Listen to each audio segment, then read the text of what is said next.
Working as a producer at Nine News in Melbourne, I have the great honour and privilege of combining my love of writing with the duty of keeping viewers informed about issues that affect them. We get a lot of unfiltered information into the newsroom, and we work to verify what's correct and filter out the noise and misinformation. I am reluctant to use the F word President Donald Trump is so fond of. We must always be impartial even when we're covering an issue that we feel strongly about one way or another. 3 months ago, I poured my heart out on Facebook to friends and family, and let's be honest, a handful of people I've met only once or twice, and I urged them all to vote yes in the Australian marriage law postal survey. In the rather lengthy plea, I began by explaining that I never thought marriage would be something I would get the chance to experience for myself.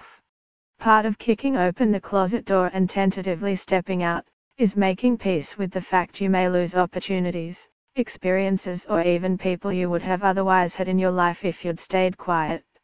While I feel like that process has become easier for the younger generation as time passes, I am still worried about how the past 3 months have affected them. I am 33, act shocked, and I have come a long way from the boy I was in the mid-90s who grew up in Hobart, watching politicians debate over the decriminalization of homosexuality in a similar fashion to what we're experiencing right now with marriage equality. Just like now, the lines were blurred so that the debate moved from what it was, to what it wasn't.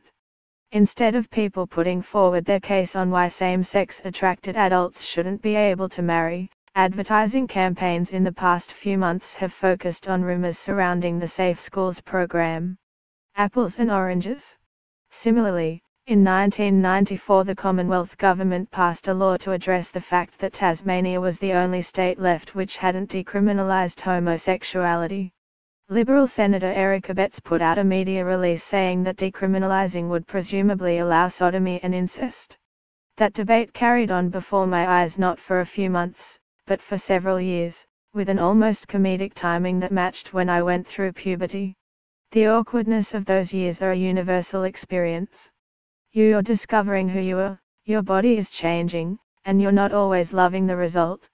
The effect on me wasn't as intense as what was experienced by comedian Hannah Gadsby, who wrote about how the debate destroyed her self-esteem to the point that even now as an adult she doesn't have an aptitude for relationships. How the past 3 months have affected the LGBT community may not be fully known for some time. Mental health organizations have made it clear there has been a huge spike in calls for assistance since the plebiscite was announced. I worry about young people in rural or regional Australia who may not have the support network required to stick it out, and to be strong and ask for help. I know myself that I have experienced sleepless nights, feelings of isolation, and a return to the sort of depression I haven't felt in years.